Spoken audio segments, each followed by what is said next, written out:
जैसे तिरुपति बालाजी लोग जाते हैं, सोना चांदी सब और सब चढ़ाते हैं, और उसके फिर कभी कभी वीडियो आती है कि वहाँ के जो पुजारी हैं और सब लोग उनके घर के परिवार के सोना चांदी या डंबर खूब पहने रहते हैं। तो ऐसा आता है, एक एक वर्ग ऐसा मैसेज देता है कि भाई इस तरह के दान जो हैं आप निरर्थक हैं जो आप जाके करते हैं।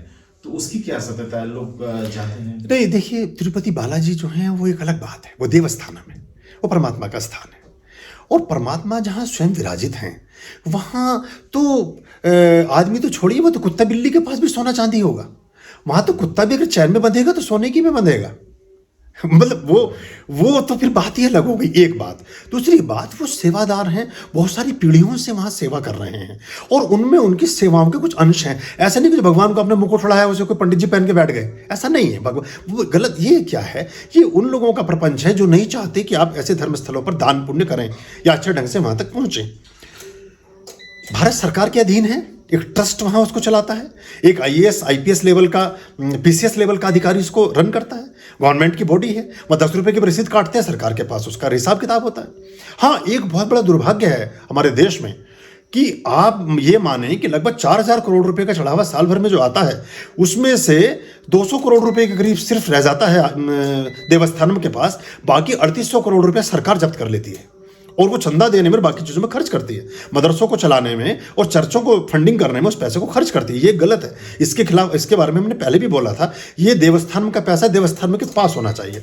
अब बात रही ये कि वो जो पुजारी पहने बैठे वो वहाँ के हैं भी कि नहीं, हमें कोई इसकी सत्यता का पता नहीं है। मैं वहाँ गया हूँ, मुझे तो कोई पुजारी वहाँ सोना चांदी पहने हुए 2 किलो पहने हुए कोई नहीं मिला आज तक कभी। अब पता नहीं कहाँ का पुजारी है, कहाँ का कौन है, क्या है, किस चीज़ को अपने किससे जोड़ दिया है, एक बात। दूसरी बात, बहुत बार ऐसा होता है कि जैसे आप वकील हैं, आपको कानून का पता है, आपको इंडियन पिनल एक्ट का पूरा जानकारी है, इंडियन पिनल कोड को आप जानते हैं, आपको क्या प्रोसीडिंग करनी है, क्या प्रोसीजर होना चाहिए किसी एप्लीकेशन का, ये आप अच्छे से जानते हैं। हमें कोई काम पड़ा ऐसा जो अदालत से संबंधित है, तो उस कार्य को जितना अच्छा आप करेंगे उतना अच्छा तो कोई ना कर सकेगा। तो वो जितना अच्छा उस काम को आप ड्राफ्ट कर सकते हैं उतना तो कोई नहीं कर सकेगा। तो वहां रहते रहते जब परमात्मा के एक बार दर्शन करने से इतना पुण्य अर्जित हो सकता है, तो जिनकी 4-4 पीढ़ियां उस सेवा में लगी हैं वो ईश्वर की इच्छा से ही लगी हैं। उनकी मर्जी के बिना आप वहां रह नहीं सकते थे, और फिर उनकी संततियों का जन्म हुआ वो परमात्मा की इच्छा से हुआ। तो वो तो समृद्धि को उपलब्ध होंगे ही, क्योंकि तिरुपति बालाजी स्वयं बहुत बड़े समृद्धि के देवता हैं, भगवान विष्णु है साक्षात।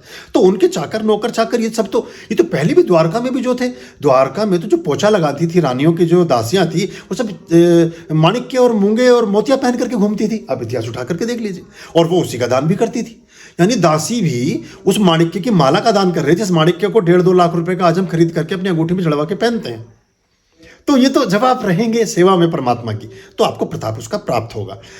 वहां दान दें ना दें, दान कुछ लोग ऐसा भी करते हैं कि उन्हें लगता है, जैसे मैंने जो बात में बीच में कह रहा था कि आपने हमारी एप्लीकेशन ड्राफ्ट की, उन्हें लगता है कि एक पुजारी था जिसने मैं अच्छे से दर्शन कराए, अगली बार आप फिर पहुंचे तो उनके लिए कोई चीज़ ऐसी ले गए, आप कोई उपहार ले गए, कोई अंगूठी ले गए, कोई और सामान ले गए। और कई बार ऐसे पृष्ठ भी हैं, मांग भी लेते हैं। अब किसी के बारे में कुछ मैं कह नहीं सकता, मैंने ऐसे देखा। तो वो अगली बार कह सकते हैं आपसे कि तुम्हारी मनोती पूरी हो जाए तो तुम मेरे लिए ये ले आना। वो आदमी बंद गया, परमात्मा के घर में वचन दे के आया। तो इतने वचन की पूर्ति परमात्मा के घर में रहने वाले लोग नहीं करते जितना बाहर के लोग करने की पूरा करने की इच्छा रखते। तो अगली बार जब गया तो उस चीज़ को लेके चला गया। तो ऐसी कुछ चीज़ें हो जाती हैं, पर इसमें बुराई भी क्या है।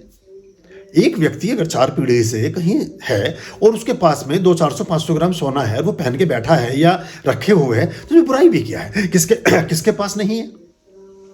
आज हमारे समाज में जितने लोग हैं, अगर बहुत सारे लोग ऐसे हैं, लगभग 40% तबका ऐसा है जिनके दादा परदादा, जिनके फादर लेबर मजदूरी करते थे, 500-700 हज़ार 2,000 रुपये की नौकरी करते थे, और आज वो करोड़पति हैं। आज उनकी बीवियां जो हैं वो मर्सिडीज में और उसमें बड़ी बड़ी गाड़ियों में चल रही हैं। तो क्या उसको नहीं हम ये कह सकते कि भाई ये कैसे हो गया। हम ऐसे तुलना नहीं करते, पर हमारी दृष्टि वहीं होती है। और इसमें ज़्यादातर वो लोग काम करते हैं, इसमें विधर्मी भी कम काम करते हैं। इसमें सो कॉल्ड हमारे देश में जो हिंदू हैं वो इस तरह की चीज़ें ज़्यादा करते हैं। हमारे हिंदू धर्म में पाखंड बहुत अधिक है एक्चुअली, और पाखंड ये इस तरफ कम है, हमारी तरफ कम है, उस तरफ ज़्यादा है, जनता की तरफ ज़्यादा है। ये बड़ी चौंकाने वाली बात है। अब चौंकेंगे इस बात से। वो ज़्यादातर पाखंड शब्द का प्रयोग हम जब करते हैं तो उसमें ये बात आती है कि भाई गुरु धर्म के आचार्यों के बारे में, धर्म के गुरुओं के बारे में, धार्मिक क्रियाकलापों में जो लगा है उसके बारे में ज़्यादा शब्द का प्रयोग करते हैं। लेकिन मैं अपने अनुभव से जब देखता हूँ तो जो सामान्य जन है वो अधिक पाखंडी है, इतने वो नहीं है। और उनमें जैसे मैंने बताया कि वो उस रस्सी पर बेचारे चल नहीं पाते, डगमगा जाते हैं। कहीं कोई स्त्रियों में गिर जाता है, कोई धन में गिर जाता है, कोई सोने में, कोई पद में, कोई प्रतिष्ठा में, कोई यश में, कोई किसी और चीज़ में, किसी चीज़ में। बस वो जो मैंने बताया 64 प्रकार हैं, उन 64 में जिस भी प्रकार में आप गिर गए फिर आप उठ नहीं पाते हैं, समाप्त हो जाते हैं। जो बात आपने गुरुजी रखा, ये मेरे दिमाग में भी ये रहती है कि भाई परमात्मा के आशीर्वाद से अगर वे लोग उनको वे ड्यूटी दी गई है, सुख वैभव के साथ हो रहे हैं, तो उसमें आप जा रहे हैं किसी चीज को, मान लीजिए 10 रुपए चढ़ा रहे हैं और परमात्मा आपको 10 लाख दे रहा है, उस पर आप नहीं देख रहे, उस पर नहीं देख रहे, उसको नहीं देख रहे। आप 10 करोड़ के आदमी हो गए, जबकि आप 2000 रुपए की नौकरी करते थे 30 साल पहले। कोई भी व्यक्ति, मतलब बाहर का कोई समाज का आदमी 4000 रुपए में कहीं जॉब करता था और आज वो 2 लाख रुपए का IT का विशेषज्ञ बना बैठा है। वो कभी नहीं सोचता कि मेरे 4000 से 2 लाख कैसे हो गए। वो उसको अपनी पात्रता समझता है। वो पैकेज मुर्गे की टांगें तोड़ तोड़ करके अपने पैकेज की बात शेयर करते हैं, दारू के गिलास हाथ में लेकर के पैकेज की बात शेयर करते हैं। You know my package is 40 lakh, my package is इतना। तो तुम उसके तो बेचारा सारा सोना तोला सारी चीजें इकट्ठी कर लोगे, तुम्हें 40 लाख के नहीं बैठेंगे, तुम्हारा तो 1 साल का 40 लाख है। या बहुत सारे लोग जो दलाली में या बीच के कमीशन में या रिश्वत में बहुत सारा पैसा अर्जित करते हैं। जितने ब्यूरोक्रेट्स हैं उनमें बहुत सारे ब्यूरोक्रेट्स ऐसा करते हैं। जो ये सारे हमारे जो फैक्ट्स सामने आते हैं ये सब यही तो बताते हैं, या जो पॉलिटिशियन लोग हैं वो यही तो सब फैक्ट्स बताते हैं। जरूरत, वरना CBI और ED इन सब डिपार्टमेंट्स की जरूरत क्या है सरकार को? अगर वो इतने दूध के धुले ही हो जाएं सब, तो फिर इसकी जरूरत नहीं है। तो सभी फील्ड में है इस तरह की चीजें। दूसरे की आमदनी और अपना खर्चा हमेशा ज्यादा लगता है। हम सोचते हैं वो तो बहुत पैसा कमा रहा है, अब वो बेचारा कैसे कमा रहा है, क्या कर रहा है, कैसे कर रहा है, ये सब सोचने की बात है। और अगर कोई बहुत सारी, मैं इस पर बहुत पहले भी एक बार मैंने बोला, एक हमारे यहाँ एक प्रोग्राम होता था, अभी भी होता है, नाग पंचमी को एक कार्यक्रम होता है। नाग देवता का बहुत पुराना पांडवों के समय का मंदिर है हमारे ही गांव में। वहाँ एक प्रीस्ट थे, अब वो नहीं रहे, तो कम एज में ही उनके पिछले दिनों कोविड में डेथ हो गई। उनके बारे में किसी ने आके बताया कि आज वह नाग पंचमी थी और सब उनके पास तो आज तो है 50-60 हज़ार रुपये का चढ़ावा आ गया और ये हो गया और बहुत पैसा इकट्ठा कर रहे हैं, ये कर रहे हैं। मैंने उनसे पूछा कि नाग पंचमी वर्ष में कितनी बार आती है? 1 बार। और आप आज आपने उन 50,000 में आपका 10 का नोट पड़ा है बस। अगर हमने 50,000 की गड्डी पूरी पर चढ़ा दी होती तो आप साथ साथ ही उनके लिए फांसी का भी ऑर्डर लेने राष्ट्रपति के यहाँ चले गए होते, इनको फांसी पे चढ़ा दीजिए। पूरे वर्ष में क्या एक व्यक्ति के पास 50,000 रुपये भी नहीं आना चाहिए? क्या पूरे वर्ष में एक फंक्शन, उसके अलावा कोई उसकी आमदन नहीं, कोई आदमी नहीं आता, कोई कुछ नहीं करता, उसकी बीवी है, उसके बच्चे हैं, उसके घर हैं। यहाँ से फिर हम अगेन भ्रष्टाचार, पाखंड, करप्शन और झूठ और ठगी को जन्म देते हैं। एक तो ठग वो है जो बहुत समृद्ध होकर के ठगता है, एक ठग वो है जो विपन्नता में ठगता है, जिसके पास अभाव है तो फिर वो झूठ बोलना शुरू कर देता है। वो फिर आपको झूठ बोल के फालतू की बाधाएं बता करके, भूत बाधा, ये बाधा, फिर आपसे पैसा ठगना शुरू करता है। वो आपने उसे मजबूर कर दिया इस चीज के लिए।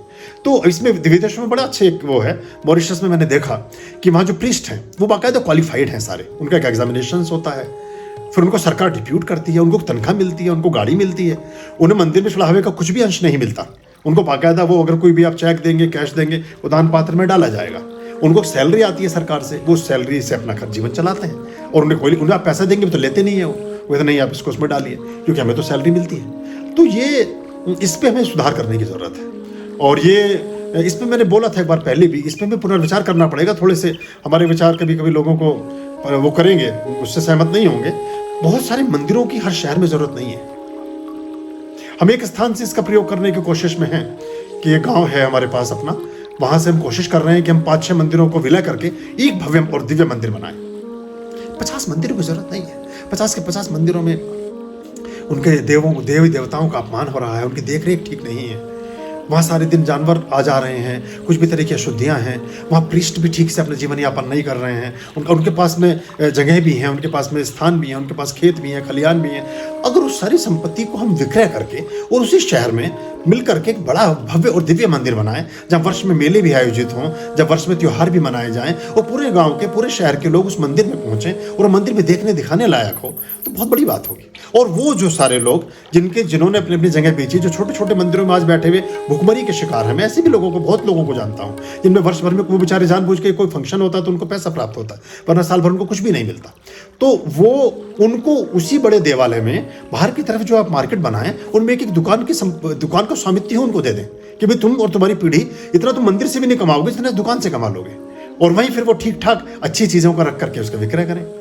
भाई कोई किसी ने गुलदानी की दुकान खोली, किसी ने पूड़ी कचौड़ी की खोली, किसी ने हलवे की, किसी ने झंडों की, किसी ने पूजा के सामान, 50 चीज़ें हैं, किसी ने घी की, मतलब ऐसे करके अलग अलग चीज़ें जैसे होती हैं, तो उससे एक बड़ा अच्छा एक ये हो सकता है। हालांकि इसका काफ़ी विरोध होगा और पता नहीं ये कर पाएंगे कि नहीं, पर ये हमारे धर्म के उत्थान के लिए मुझे ऐसा लगता है कि ये एक बहुत बढ़िया चीज़ होगी। और जब बच्चों को आप बड़े भव्य और दिव्य और आलीशान मंदिरों में लेकर जाएंगे तो उनको एक अलग टाइप का फील आएगा, उनको बहुत अच्छा लगेगा। और उनके मन में जो कहीं कहीं वितृष्णा पैदा होती है या हिकारत पैदा होती है कि वो देख रेख के अभाव में पैदा होती है, जो कई बार नास्तिकता पैदा होती है, वो उन देवालयों में ठीक से देख रेख ना हो पाने की वजह से जो अशुद्धियां हैं, कोई जानवर घुसा हुआ है किसी मंदिर में, कोई बिल्कुल आपके श्री विग्रह के पास में कोई और ऐसी चीज़ पड़ी है, कुछ है, वो इसलिए हो पाई कि आपका मैनेजमेंट नहीं है, कुछ वो इसलिए नहीं है कि आपके पास में प्रबंधन की कोई व्यवस्था नहीं है। तो उससे हिकारत पैदा होती है, उससे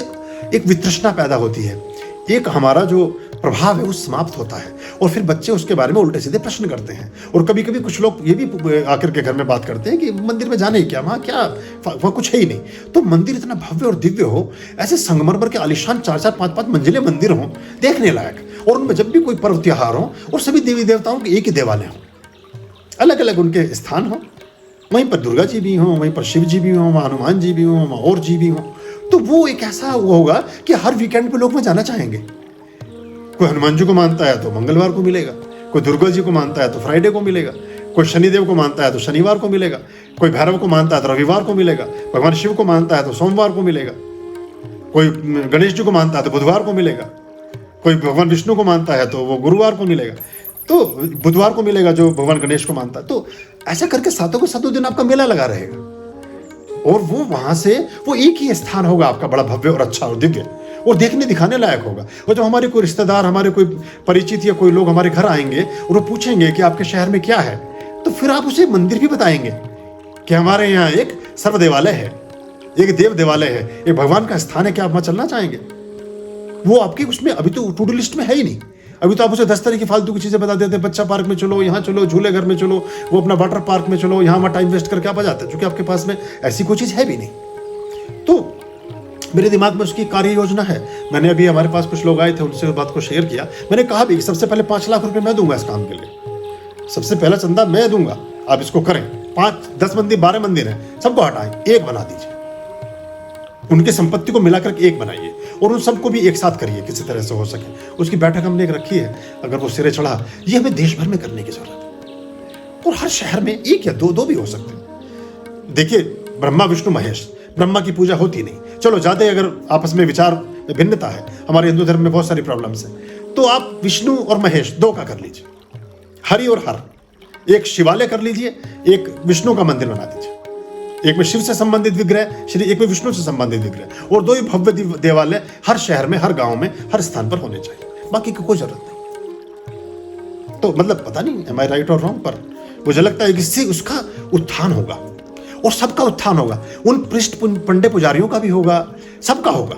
उनकी योजनाएं हैं मेरे दिमाग में कि वो सोचेंगे कि हम तो छोटा सा मंदिर लिए बैठे हैं, इससे हमारी आमदन, अपनी आमदन बताओ पिछले 10 साल की है कितनी। उसकी कार्य योजना ऐसी होगी कि जिसने 10 साल में भी आपने नहीं कमाया, पहले वर्ष से ही आप कमाने लगेंगे उसको। या आप उसमें दुकान बनाई, हमने दुकान बिक रही है 30 लाख रुपए की, 30 लाख रुपया अगर आज आप पोस्ट ऑफिस में जमा कर देंगे तो 18 से 20 हजार रुपया महीना आपको प्राप्त होने लगेगा, जो आपको कुछ भी प्राप्त नहीं होता आज की तारीख में। और 20 हजार रुपया अगर बिना कुछ करे आपको पहले तारीख को आपके खाते में डाला जा रहा है, तो आप छोटा परिवार अपना आराम से चला सकते हैं। कोई बिल्कुल कम रकम भी नहीं है, बहुत ज्यादा रकम भी नहीं है। और मैंने उदाहरण दिया, ऐसा भी हो सकता है कि दुकान आपकी 1 करोड़ की बिके, या कोई चीज आपकी, अगर वो आप कहते हैं मैं दुकान नहीं लेना चाहता, हमने 20 दुकान बनाई इस मंदिर के बाहर, वो कहता मैं दुकान नहीं लेना चाहता, दुकान को किसी और आदमी को बेच दीजिए जो लेना चाहता, उस धन को अपने पास एफडी के रूप में रखिए, फिर जो करने के लिए चाहें वो करने के लिए स्वतंत्र भी हैं आप। तो मतलब ऐसा मैं सोचता था कि क्योंकि मैं उनकी हालतों को भी देख रहा हूं, आप 2% भी लोग ऐसे नहीं होंगे धर्म के जगत में जो बहुत संपन्न हैं, 2% भी नहीं है। और उन 2% में फिर 2% ऐसे मिलेंगे जो वास्तविक परमात्मा के उत्तराधिकारी हैं। एक ये बहुत सारा शॉर्टेज हो गया मामला, और ये मैं बात बड़े अनुभव से कह रहा हूँ, मैं पढ़ी पढ़ाई सुनी सुनाई बात नहीं बोल रहा हूँ। मैंने लगभग 70% भारत देखा है और लगभग 60% दुनिया देखी है, और मैं बहुत सारे देवालयों में मैं घूमा हूँ, मैं रहा हूँ, और मैं सबके सभी तरह के कृत्यों से बहुत बारीकी से वाकिफ हूँ, अच्छे बुरे सब। तो मैंने उनको नजदीक से देखने के बाद ही मैं ये बातें आपसे शेयर कर रहा हूँ। Anything else? आर्यं शरणं शुभमस्तु, संभव करणम् अरमस्तु। आर्यं शरणं शुभमस्तु,